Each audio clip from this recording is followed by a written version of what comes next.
Hello YouTubies, this is Joker Scribe and thanks for watching one of my awesome YouTube videos.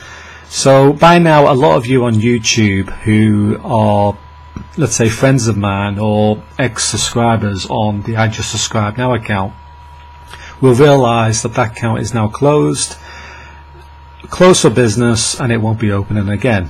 I've closed it down for a specific reason and I've decided to open this account up.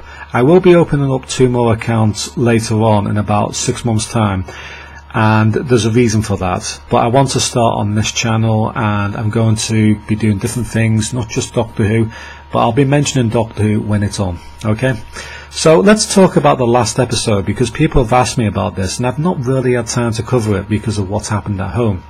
Many things have been going on. Charlie's mowing about on the floor, walking and all sorts of stuff, running, I don't know. But as for Doctor Who, the journey to the centre of the TARDIS, I thought was a 6 out of 10 episode. It was alright. It had a lot of flaws though. The storyline wasn't strong. It was a weak story. This is the worst thing of all. But it did explore more of the TARDIS. I give it brownie points for that. You get brownie points for exploring more of the TARDIS. Alright? But am I being so generous because of that? You see, they showed the library. Brilliant. I like that. And I like also the mad potions which have got memories in, like Harry Potter. Brilliant. I like the bedroom too. I like the fact it looked like a castle. It looked like they had been listening to videos I did on YouTube. It really did, like a castle, etc. And that's exactly how it was showing. Remember when I made videos, if you watch my previous ones, I said, oh, hopefully they'll have a bedroom like a castle. It was. And then we also, saw the swimming pool. But it felt, when I saw it, it felt like it had been done cheaply. I thought we were going to go into that and see like something the size of a sea or something. But it was just lazy. They may as well have a 1930s film with the cutouts at the back showing a swimming pool as, a picture on the wall. Oh, there you go, that's your swimming pool. I didn't like that bit. It wasn't any more entertaining than the trailer. I really did think we would go see the swimming pool, but I don't think we did. I think we just saw a cardboard cutout. I'm glad we saw some more of the TARDIS. That was good. It did still feel like we didn't see enough. They still should have explored it a bit further. It should have been like a maze, upside down staircases, maybe having like a mine type of trolley going along in the middle of the TARDIS where you can catch it like an express train somewhere in the TARDIS because it's such a big thing. Remember when the Doctor said it's infinite? Infinite. It is infinite. So I like those aspects of the show. I didn't feel it was as strong as The Doctor's Wife though. The Doctor's Wife would have been the best episode of all time if only it's showing more of the TARDIS. This episode did. I don't think it did it totally right, but it did try and I give it brownie points for it. I really do. But the story. Now this is where it hits the crux. Couple of little problems I have, and they are pretty big problems. For instance, Clara goes into the library and she sees a book on the pedestal and goes, oh yeah, there's a book, let's open it. It's got a flashing light down on the book, and then she opens it. The first page has his name. Now I'm not being funny with this, but first thing I'd like to point out is why has his name been put under a spotlight in the centre of the TARDIS, or close to the centre of the TARDIS, and why is it also in English? Why can Clara read that language? Because Gallifreyan can't be translated. So is this suddenly in English now, where the TARDIS can translate? Because the TARDIS cannot translate Gallifreyan. I know this because the written word cannot be translated. Even River Song said that in A Good Man Goes to War. So that's an error on the production team's side. As I said, I like the potions, I like the size of the TARDIS. Another problem is some of it felt a little bit lazy. We saw the corridors and then we see Clara running back and forth to another TARDIS control room. That just felt like a lazy way of producing less rooms, of making the TARDIS seem bigger than it really was.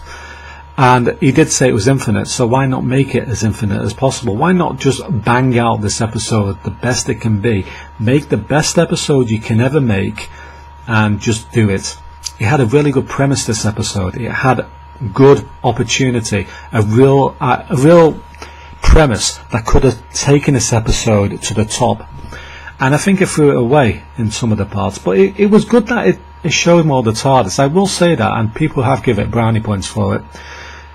It just didn't live up to expectations. Some people noticed a few little problems. I didn't really think there were problems, but for instance, the beginning story phrase was weak. The fact that he suddenly wasn't an android, or he was just a human, nothing special about him, not part human, part robot, just a human. Obviously they have eyes with computer gadgets in, but he was just a human, that's it. I have a big problem with this, because it would have been more entertaining if he was in an accident, let's say, and he had to be rebuilt, and he lost part of his memory, and they didn't want to hurt the human side of him because of telling them of his past. It would have been a lot better that way. As for the thing that said, oh, cut my arm off, with the big pole through the arm. It's not the first thing that really should come to his mouth, is it? It doesn't seem to work. I understand that the character was sort of feeling sympathy for the TARDIS. I think that's all it was down to, and he thought he was a cyborg, so therefore cutting his arm off will, relate to the TARDIS. He doesn't want to hurt the TARDIS. I think that's all it was. And then you get to the stupid storyline, which sort of wrecks everything. It makes the episode look weaker than it really was. So there's a few issues. It's not as weak as people have been putting it. It's not as weak as Fear Her. It's not as weak as Love and Monsters. My God, that was a crap episode, wasn't it? Love and Monsters. Worst episode, 0 out of 10, that one. This episode, 6 out of 10. So it's infinite amount times better than it. How do you get to 6? How many times would you have to times 0 to get to 6? You couldn't do it, could you? 0 times 6 is still 0. 0 times infinity is still 0. That episode was completely rubbish. This episode was just above average, and it has got brownie points. It's a standalone story. It works. I don't think it's that bad. I just think there were little issues with it that could have been improved. The storyline could have been as good as if Neil Gaiman had made this episode, it would have been a lot better, I'm sure of it. But brownie points for showing the inners of the TARDIS. I don't know, I think people go spot a lot of mistakes on this one. It's not a bad episode, but what can I say? So thanks for watching. I will still be reviewing Doctor Who episodes, but I won't be doing it in an excessive way anymore. It will just be when the episodes are on, I'll mention it in a video. So thanks for watching. Goodbye for now.